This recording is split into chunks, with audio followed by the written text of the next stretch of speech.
All right, good day, everyone. My name is Pam Rakansky. I am the facilitator for our North Suburban YMCA Education Series. Today, we are welcoming Denise Schwartz, who will be talking about healing shoulder pain naturally. It is my pleasure to have this talk today about heal your shoulder pain and enjoy life again. This workshop is for you if you've been having trouble sleeping on your arm. Yes. You have difficulty reaching overhead, opening doors, or putting on your seatbelt. You are unable to participate in your usual exercise of choice, such as tennis, yoga, pickleball, or weightlifting. We are recording today. It will be available in the future. So if you check out our YES website within the Suburban YMCA, you will be finding these lovely podcasts from the past as well as currently. This will last us about an hour. Denise will take questions more at the end of her presentation, but if you do have a burning question, put it in the chat box and she will either try to catch it or I can interrupt her if it's important to the topic. With that, please welcome Denise Schwartz to talk about healing your shoulder pain naturally. Welcome, Denise. Thank you, Pam. It's always nice to be welcome here at the Y. These webinars are a lot of fun. I am going to share my screen and put on a presentation here.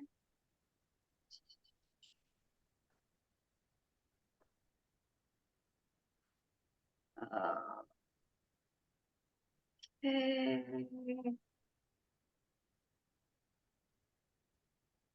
Okay, Pam, everything looks okay there? Fabulous. And the mouse, you can see my little arrow moving around? Fabulous. Okay, cool. Okay, so as Pam said, I'm not on video anymore. I can't see the video when I have this PowerPoint going, so I won't see questions. So please put any questions you have in the chat box or save them for the end, write them down somewhere, and I'll have plenty of time to answer any of your questions. I'm sure if you have one, someone else has it as well or can benefit them as well. So don't be afraid to ask questions. And thank you again, Pam. All right, so welcome. This is about shoulder pain. My name is Denise Schwartz. I am a physical therapist and owner of the Manual Touch Physical Therapy. I am in Wheeling, right at Milwaukee and Dundee, so just outside the Northbrook border. We use a very whole body approach of traditional and non-traditional therapy to get people back doing the things that they love to do. I started out my career many, many years ago. I think it's now 35 years. I worked in a hospital at Lutheran General. I saw people in the hospital and eventually moved into just treating people in outpatient, such as I am doing now. When I started my career, when I got out of PT school, I knew that back pain was the #1 reason people went to see their doctor. So I took a lot of classes to become an expert in treating back pain. Along the way, I took lots of classes to become expert in treating all parts of the body. Eventually, I stumbled upon a non-traditional therapy called integrative manual therapy. We hosted those classes at the hospital where I worked. It was a form of hands-on manual therapy. Hands-on, we call it manual therapy, which means we use our hands on your body to find where in your body that might preventing you from healing. And I found that for some of the patients that I could not help with my traditional techniques of all those other classes that I took, this non-traditional approach, those people responded to. And then eventually I could combine the two because both are important as well. I eventually left the hospital and joined up with the company of integrated called IMT, Center for Integrated Manual Therapy. And we had 2 clinics, one in Elmhurst, one in Wheeling, where I'm currently at. And I was with them for 6 or 7 years to become an expert in integrated manual therapy. We parted ways in 2010, and I started my practice, the Manual Touch Physical Therapy. And what I realized is, when I went and left the hospital and worked for the company, I'd kind of thrown out all those great traditional techniques. And when I left, I realized I missed a lot of that. And so I combine those two. And depending on what a patient might need, they usually get a combination of both. Right. But really, some people may benefit from one more than the other. Along the way, I had developed a passion for running, and again, did a lot of study and became a certified running coach and became an expert in treating runners. I do run analysis here. There, I'm trying to move something. Anyway, that's my son on there. We're videotaping him. The only way to assess someone's running is by videotaping, because you can't see what's going on with the naked eye.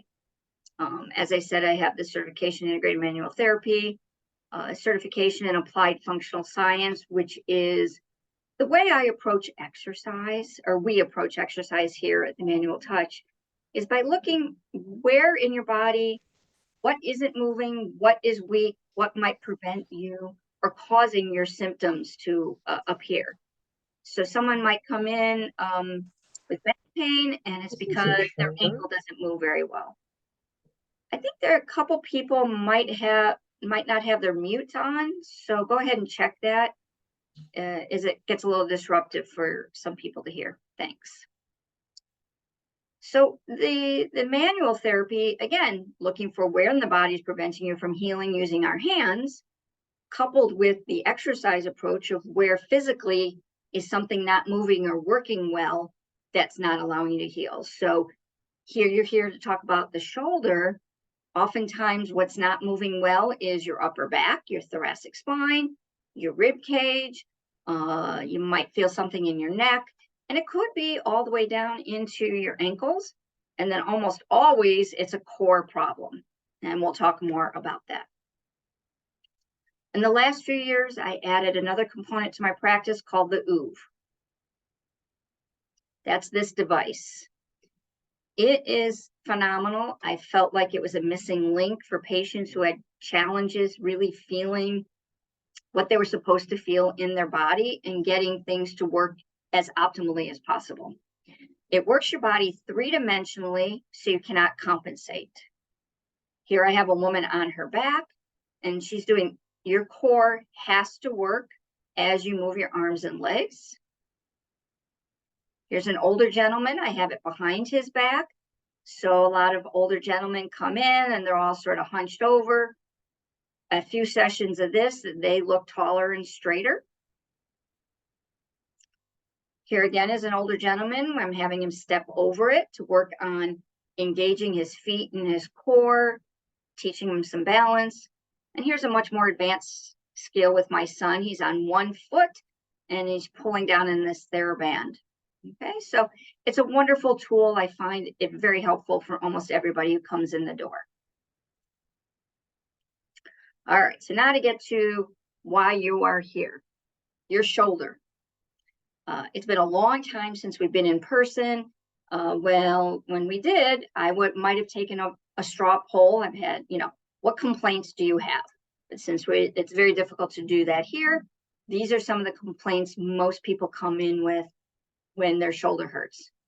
I can't lay on my shoulder or painful sleep. So laying on the shoulder hurts, laying on the back might hurt, or keeps them up at night because the pain is so bad.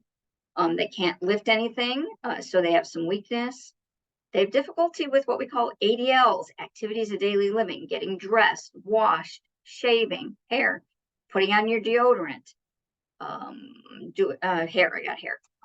Opening or closing doors, putting your hand in your back pocket, which also would lead to maybe toileting, could be painful as well. For women, they have difficulty reaching behind their back to put on their bra or take it off. Reaching overhead, such as putting a dish away in a cabinet. And then activities are limited. If it's their dominant arm, they may not be able to throw a ball anymore. It disrupts their tennis or pickleball game, which is very popular now, or golf. Even people who just walk, sometimes the shoulder pain can be painful for that because you're elbows are bent and you get irritated in that bicep. This is an ebook available on my website, which will give you some tips on how to handle yourself throughout the day, how to do all of those things that you do. If you would like me to send you a copy of this or a link for it, please put your email and your name in the chat box, and I will send you this ebook and a copy of this PowerPoint as well. All right, so let's talk about shoulder pain. So we're going to talk about the 3 most common causes of shoulder pain that I see in the clinic. Number 1 would be a tendonitis, which is what that means is an inflammation of the tendon.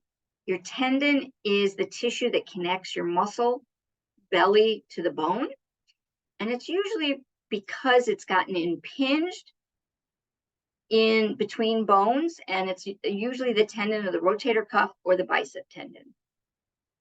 The next most common is a frozen shoulder, called adhesive capsulitis, and then of course arthritis or degenerative joint disease. This is a picture of your back. This is looking at your shoulder from the back. So all these bones make up your shoulder, what we call the shoulder girdle. So this is the whole thing. Talking about the shoulder joint typically is here. This is called the glenohumeral joint. This is your humerus, your upper arm bone. This is this part of your backbone, your scapula, or some people call it your wing. It's called your scapula. So the humerus attaches to the scapula in this area called the glenoid fossa. Then this area of the scapula has kind of a bony prominence here that connects to your clavicle or collarbone. And this joint here is called your AC joint, okay? And sometimes, and we're not going to talk about the AC joint here, but sometimes this is where people have a problem, particularly if they fall down, people falling off a bicycle. If they didn't break their clavicle, they might have an irritation here in the AC joint. As you can see, the scapula sits on your rib cage. This is your thoracic spine. The ribs attach to the thoracic spine. They come all the way around and attach in front to your sternum. So there's a lot of pieces here that could play into the role of limitation and irritation in the shoulder joint. This is looking at your shoulder from the front. If you took away the rib cage, this is the inner side of the scapula. And here again is that glenohumeral joint, the AC joint, your clavicle. This is a component of your scapula called your acromion. That's where the AC joint name comes from.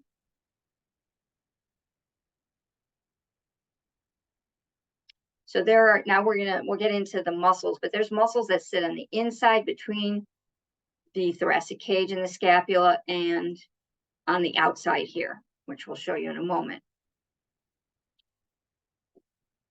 Let's come back to here. So the most common muscles that we talk about is your rotator cuff. So the rotator cuff is made up of 4 muscles. And you can see it literally looks like a cuff because it kind of sits right on top of that humeral head. Okay, and we have 4 muscles called the teres minor, infraspinatus, the supraspinatus, and the subscapularis. This rotator cuff literally holds that ball in the socket of the glenohumeral joint, and it helps stabilize it. So when you move your arm over your head, that humeral head doesn't go boom into this part of the scapula. Okay, so the important component of that rotator cuff is to stabilize that ball and socket joint so it stays where it's supposed to. Okay, it also does help with some movement. It rotates your arm. It does help with lifting the arm as well, but its primary role is to stabilize that ball of this humeral head. I think this shows, this is the humeral head. So it holds this, so it stays in its socket. When there is a problem and there's what we call an impingement, so you can see how this muscle goes underneath these bones.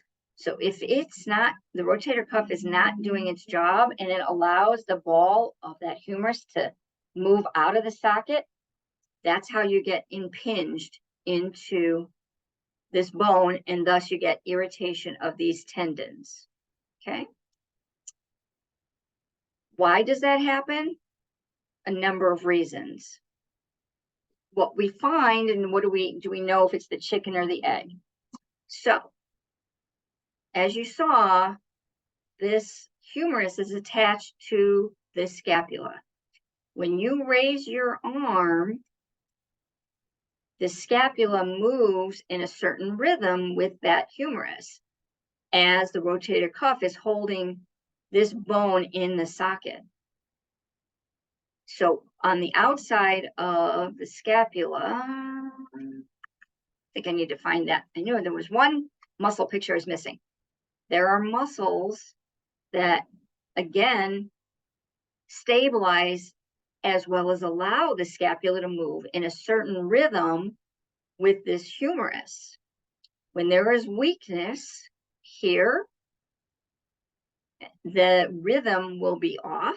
If there is weakness in the rotator cuff, the rhythm could be thrown off, and thus you wind up with that humeral head jamming into this bone, impinging the rotator cuff. We now have tendonitis. If you do that often enough, you get a fraying of that tendon and you get a tear. Here's another, this is, let's see, hold on. All right, so this was the rotator cuff picture. Now here is an inside look of the muscles around the shoulder joint. So this is the same picture as this. You took the rib cage away and we're looking at the front of your back. That makes sense? So the inner side of the scapula, the rib cage would sit here. You have your subscapularis muscle, which comes through here. On the top of the scapula is the supraspinatus that goes underneath here. More often than not, that's the primary culprit of a rotator cuff tendonitis. And then, which we haven't talked about, is your biceps. Bi means two. So there are two heads of the bicep. One tendon goes here and one comes up in here. Okay, and you can see it plays, it's really close to the rotator cuff. So it's often involved when you come in with shoulder pain. Quite often you have what we call supraspinatus tendonitis and a bicep tendonitis, or sometimes it's one or the other, sometimes it's both, but they play it together.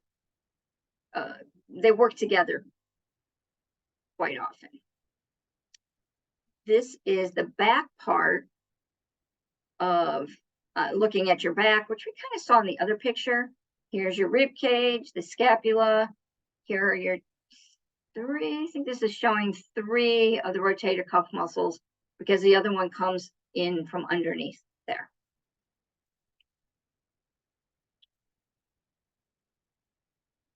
So when people come into physical therapy, they come in either from their doctor or they come in without going to see the doctor. If you have Medicare, we need you to get a prescription for your doctor. So usually you go there and get a diagnosis. However, we're going to do an exam to determine what's really going on in your shoulder. And so some of the ways we do that is by the information you give us and tell us what causes your pain, what difficulty you are having. So with rotator cuff, if you remember, there was a whole list of complaints that people have. And you could, with any one of these diagnoses, you could have any one of those complaints. However, there's usually a real specific complaint that couples with a diagnosis, which leads us to kind of believe that, okay, I think this is what's going on. And then we do tests to confirm that. So a rotator cuff tendonitis or a rotator cuff tear, which I should put here, if you really have a tear, If you have a significant tear, people can't even raise their arms past here, okay? A tendonitis, usually you can raise your arm, but it hurts usually at a specific point where it's being impinged. So remember how that tendon can get caught underneath these bones when you raise your arm up. So usually by the time it gets to about just above shoulder height, that's where you often get impinged, and that's what hurts. And then once they kind of clear that, like, like right here is like, oh, that hurts. And they make it through, and then it's not so bad. They can actually kind of move up and down from up above. They might tell me that it hurts to lay on their side. It hurt, they can't do things overhead. What I find is they have a weakness in the shoulder, the rotator cuff, as well as core weakness. And of course, that scapular thoracic stability, scapulohumeral rhythm is off, and that's a major problem.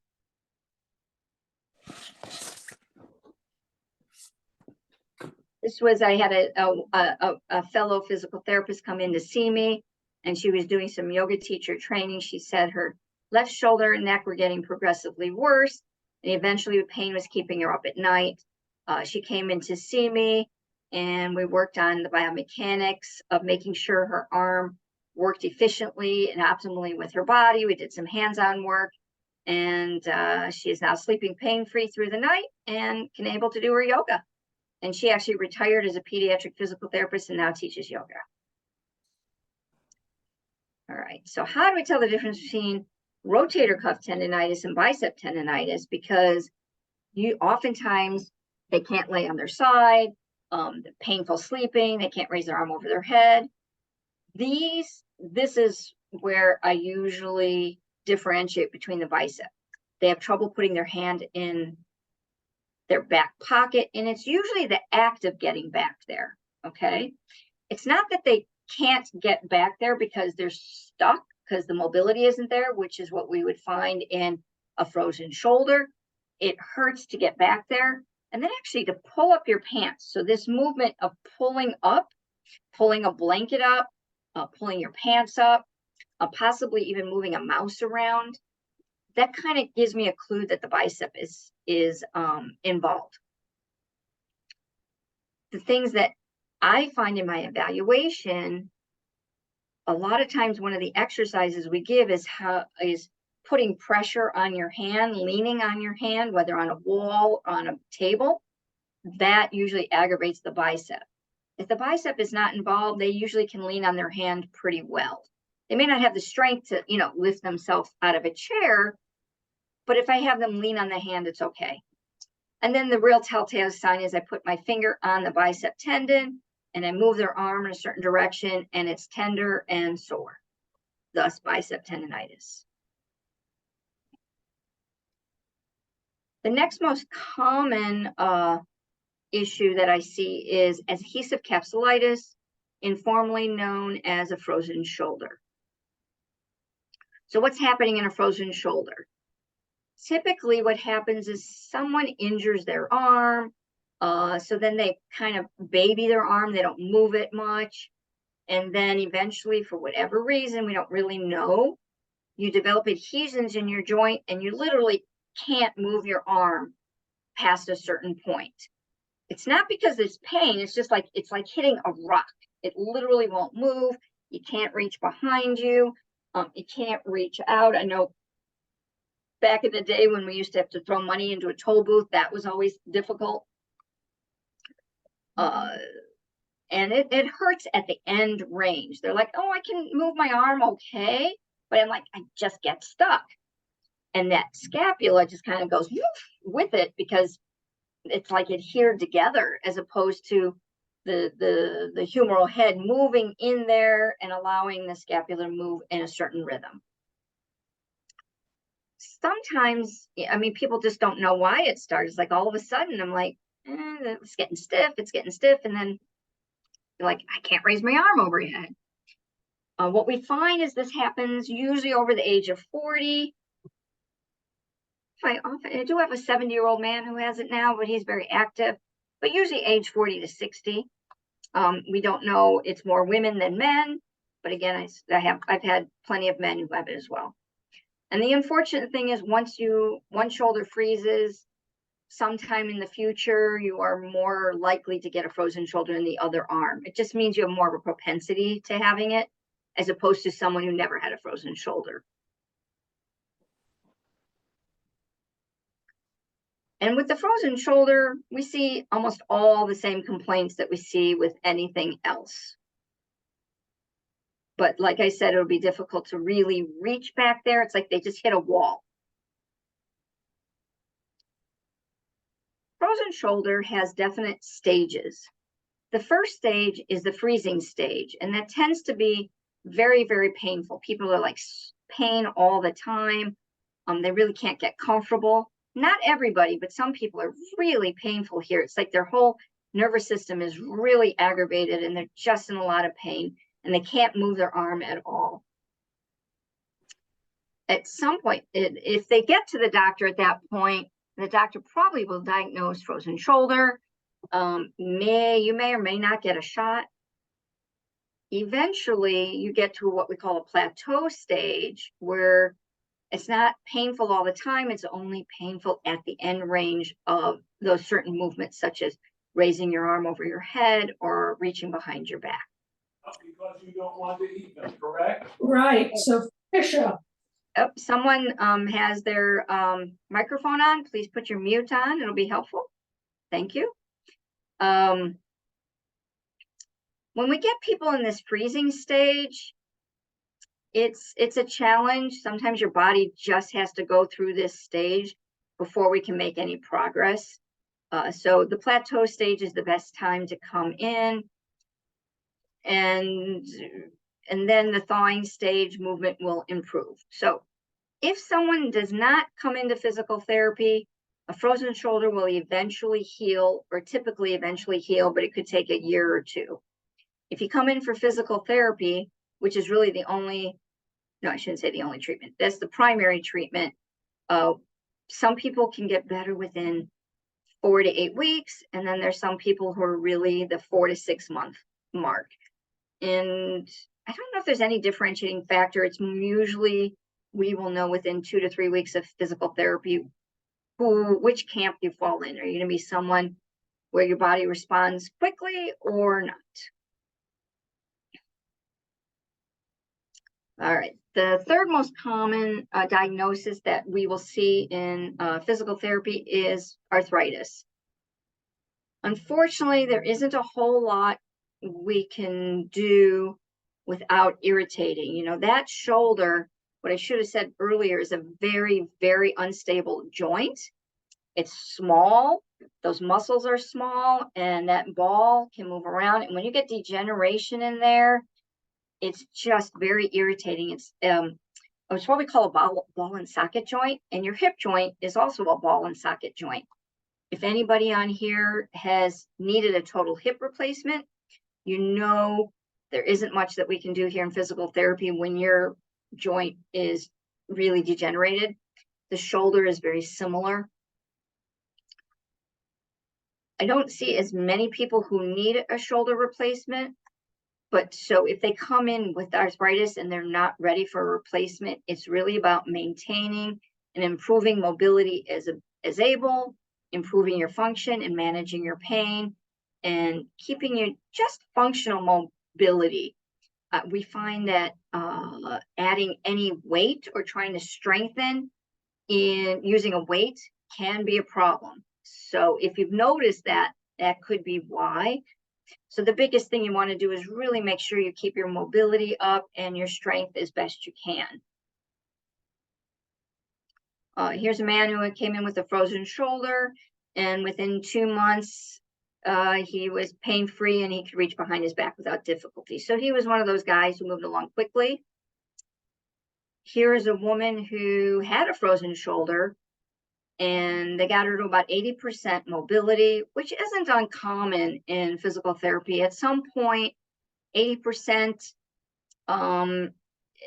we usually let you go because that last 20% you'll kind of get over time. But she noticed she really still had pain.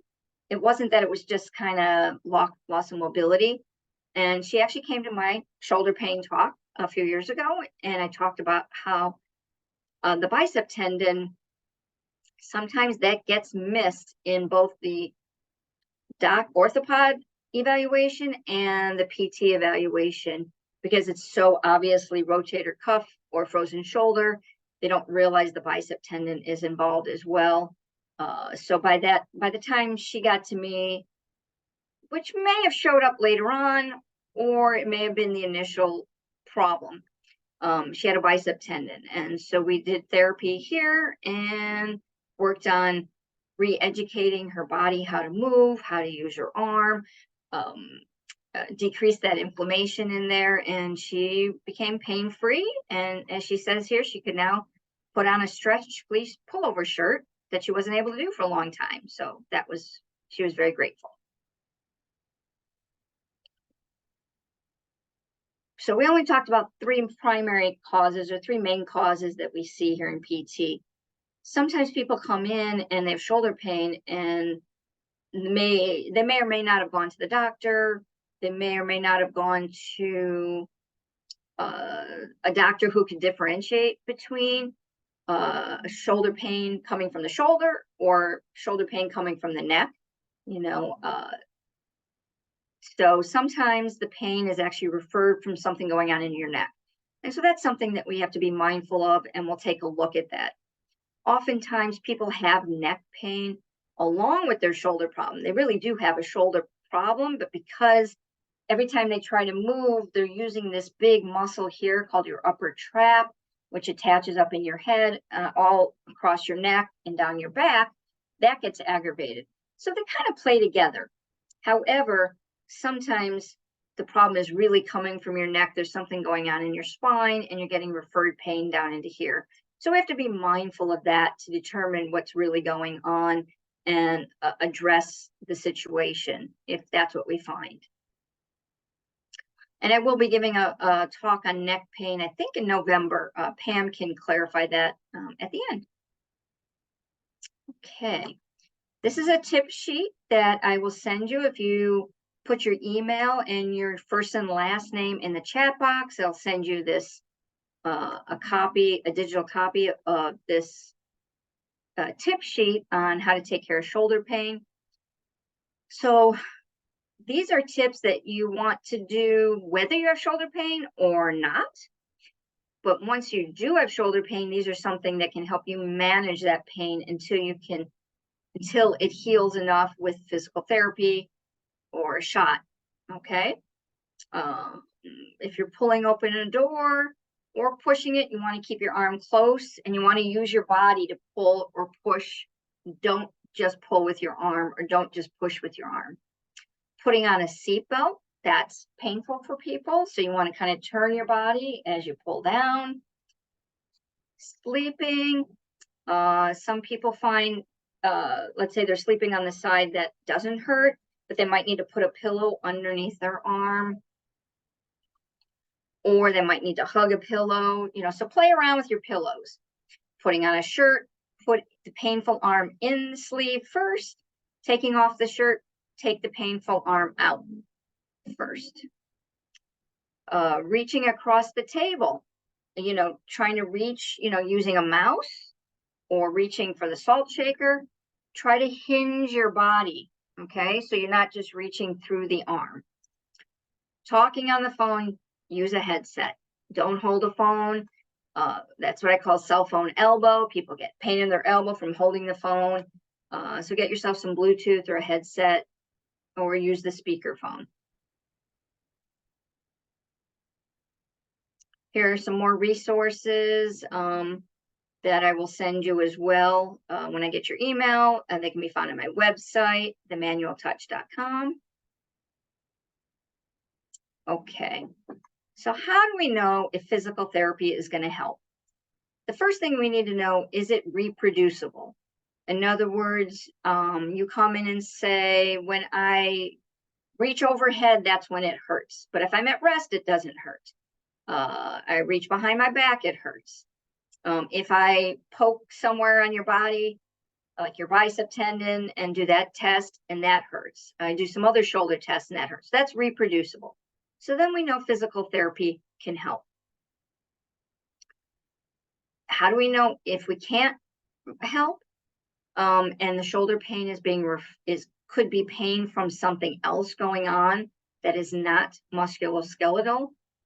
You have pain, let's say, all the time. Pain really keeps you up at night. If you can actually use your arm, but it just hurts and aches all the time. If we do some of our specific tests and you're fine, then, we need to send you back to the doctor to see if there's something else going on. Unfortunately, sometimes shoulder pain can be an indication of something else going on internally because the pain is being referred up to the shoulder.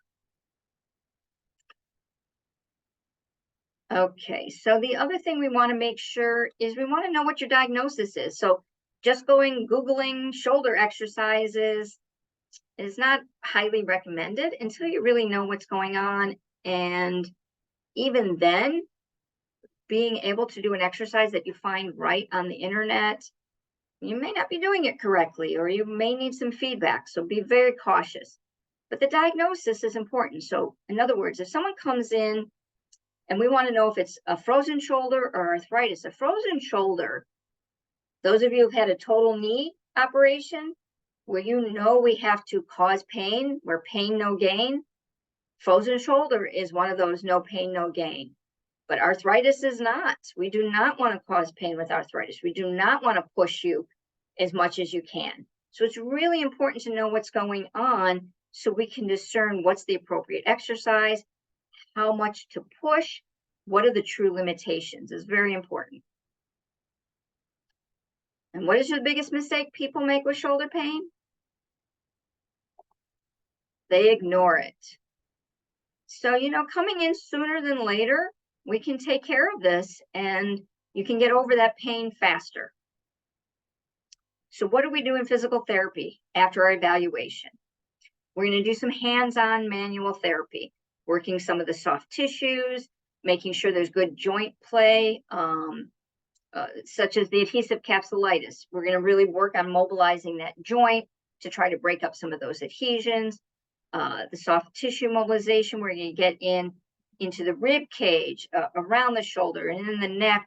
And a lot of times I find that people are having restriction way down in their abdomen, such as I had a man, he had an abdominal scar from a colostomy that was reversed. And when he raised his arm up, he had some shoulder pain, but it was because he was so restricted down in that scar. When I worked on that scar tissue down in his abdomen, his arm pain felt better. So it's very important, if you go to a physical therapist and they're only looking at your shoulder or and they're not looking elsewhere and you're still having symptoms, they may be missing where it's really coming from. More often than not, I would say 9 times out of 10, or no, you know what? I would say every time someone has a shoulder problem, they have a core weakness problem. Okay, so we have to work on that core. So that's where we get into some of these exercises. We're going to work on core strengthening, shoulder strengthening, working on that stability and coordination of that scapulohumeral rhythm that we discussed. That is the primary thing that we need to work on, and how to integrate that with the rest of your body, right? So your arm is attached to your trunk. And if your core, which is the muscles between your diaphragm and your pelvic floor, are not working optimally, then this arm is just flailing about there and it has no base of support. Very, very important to work on what's going on in your core, thus your posture as well. Posture is a big component or a reason you have a shoulder problem. So those of you, or we've seen people who are very rounded in their upper back. And if you remember back into the picture, that scapula sits on the back of your rib cage. So if your back is rounded, that scapula is tilted, causing your arm and shoulder to be tilted forward. And when you go to raise your arm, you can't raise it over your head because of the positioning of your spine. So we need to get in here and work on postural activities. Again, that stability, strength, coordination, to get everything working together. Okay, I gave a lot of information. And I'd love, thank you so much for coming. I really love educating people on what's going on with their body. I wish people were instructed in this stuff early on. I was very excited to listen to a podcast recently. It's called the Tim Ferriss podcast. Tim Ferriss wrote a book called The 4-Hour Work Week years ago, so that's how people know of him. Anyway, he interviews lots of really high performing people, and he has a really big audience. And he interviewed one of our top physical therapists, an older woman who's 86 years old now. Her name is Shirley Sarman, and he did an interview with her, so it was very exciting. And in the interview, she talked about how, nobody taught you how to walk, nobody taught you how to sit, nobody taught you how to stand, how to move, and that's what we do. And so I'm really very passionate about teaching you how to take care of your body throughout the day. I get a lot of people who are athletes or are very active, and they do okay during their sport or during an exercise, but that's, an hour out of their day. The rest of the time, they're moving in all sorts of weird ways and sitting and standing funky, and that's where the problem is. So that ebook here, Mindful Tips for Daily Movement, will give you lots of tips on how to function on a daily basis. And as a thank you, I'm offering a free phone call or telehealth consult to discuss what's going on with you and give you my 2 cents on what I think would be helpful for you. So if you just give a call at my office at 847-541-7600, my admin Jenny will get you scheduled for a 20-minute phone call. And thank you so much for coming. I'm going to stop sharing my screen, and I will be open to questions. Right, any questions? Let's see if we have some in the chat box here. I think mostly I was just updating people about your next talks. Oh, yeah. Okay, so no questions there. Anybody else with questions? So I do periodically get what feels like bursitis maybe in my shoulder, and I do have a hard time. I typically sleep on my side. When I have that, it's impossible. Any short-term immediate tips how to alleviate that without taking a leave or something like that? But are there exercises to do before bed to allow me to sleep better? I think the tips in my mindful movement ebook would be helpful to manage your pain, so you are in the better position so you don't keep aggravating it. I don't like to give out exercises without really knowing what's going on. What I can tell you is you want to keep yourself mobile everywhere else. More often than not, particularly, a lot of people have stiff upper backs because we sit a lot. And when you can't move in your rib cage, then you overuse your shoulder. So anything you can do to keep mobile in your back safely, that could be helpful. And the mindful, we talked about, like getting into, like pulling the seatbelt down. Instead of just reaching with your arm, turn your body.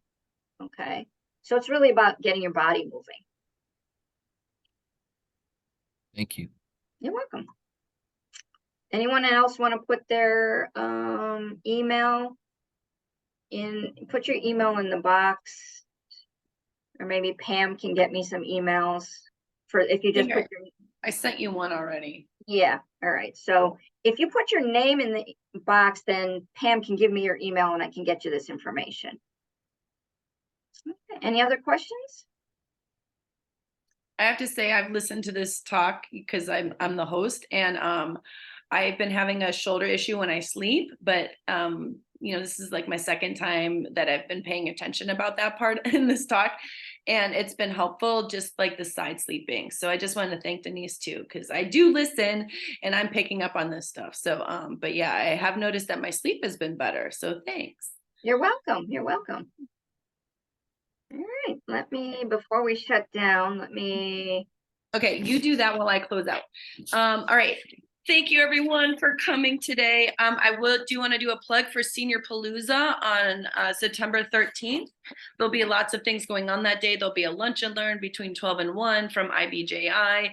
And then from 1 to 3 is kind of like you get to go around and see people that you've probably seen on the screen here, but in real life person, human form.